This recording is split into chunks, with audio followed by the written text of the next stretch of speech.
Class 9th chapter number 8 triangles. सबसे पहले हम जान लेते हैं कि ट्रायंगल्स किसे बोलते हैं। What is triangle? So a plane figure bounded by 3 line segments is called a triangle. कोई भी एक प्लेन फिगर जो 3 लाइन सेगमेंट से बाउंडेड हो उसे हम क्या बोलते हैं? ट्रायंगल्स बोलते हैं। तो सबसे पहले हमें 3 लाइन सेगमेंट से बाउंड करके एक फिगर बनाना होगा। लेट सपोज यहाँ पर एक ये लाइन सेगमेंट है एंड ये एक लाइन सेगमेंट है एंड थर्ड लाइन सेगमेंट हम ये ले लेते हैं। इन तीनों लाइन सेगमेंट से बाउंड करके हमने एक फिगर बनाया है ना, 2D फिगर बनाया। प्लेन फिगर मीन्स की 2D। तो 3 लाइन सेगमेंट से बाउंड करके हमने एक फिगर बनाया, इसे ही हम क्या बोलेंगे? ट्रायंगल बोलेंगे। So a plane figure bounded by 3 line segment is called a triangle. इस फिगर को बनाने में जो हमने लाइन सेगमेंट्स यूज किए हैं उसे ही हम क्या बोलते हैं? साइड्स बोलते हैं। जैसे अगर ये एक ट्रायंगल है ABC, तो हमने यहाँ पर 3 लाइन सेगमेंट लिए हैं, एक AB, एक BC एंड एक AC। इन तीनों लाइन सेगमेंट के थ्रू हमने क्या किया? एक क्लोज्ड फिगर बनाया जिसे हम ट्रायंगल बोल रहे हैं। तो ये जो लाइन सेगमेंट है इसे ही हम साइड्स बोलेंगे इस फिगर का। जैसे AB एक साइड हो जाएगा, BC एक साइड हो जाएगा, AC एक साइड हो जाएगा। सो एक ट्रायंगल में कितने साइड्स हो गए? 3 साइड्स हो गए। एंड वर्टिसेज किसे बोलते हैं? वर्टिसेज मीन्स की meeting point of any 2 sides, है ना। किसी भी 2 साइड्स का जो मीटिंग पॉइंट होता है उसे ही हम वर्टिसेज बोल देते हैं। जैसे इन दोनों साइड्स का मीटिंग पॉइंट क्या हो गया? ए हो गया। इट मीन्स कि ए एक वर्टिसेज है। AC एंड BC ये दोनों साइड्स हैं, इसका मीटिंग पॉइंट क्या है? C है। इट मीन्स कि C भी एक वर्टिसेज है। फिर AB एंड BC ये दोनों साइड्स है इस ट्रायंगल के एंड इसका मीटिंग पॉइंट B है। इट मीन्स कि ये भी एक वर्टिसेज है।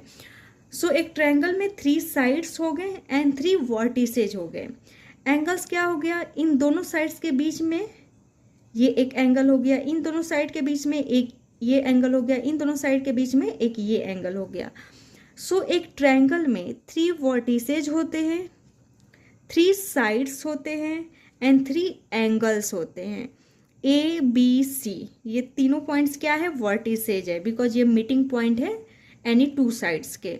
एंड साइड्स क्या हो गया? तो जिस लाइन सेगमेंट को यूज करके हमने जो क्लोज्ड फिगर बनाया था उसे ही हम क्या बोलते हैं? साइड्स बोलते हैं। इट मीन्स कि इसमें 3 साइड्स हो गए एंड एंगल्स 2 साइड्स के बीच में एंगल हैं।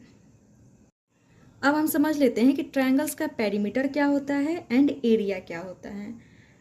सो perimeter of a triangle is equal to the sum of all the lengths of its 3 sides. अगर हमें कोई ट्रायंगल गिवन है एंड इसका हमें पेरीमीटर फाइंड करना है तो हमें क्या करना होगा? इसके साइड्स का सम कर देना होगा। तो क्या मिल जाएगा? हमें पेरीमीटर मिल जाएगा। सो यहाँ पर हमें एक ट्रायंगल गिवन है ABC एंड इसका हमें पेरीमीटर फाइंड करना है। तो हम क्या कर देंगे? इसके साइड्स का सम कैलकुलेट कर देंगे।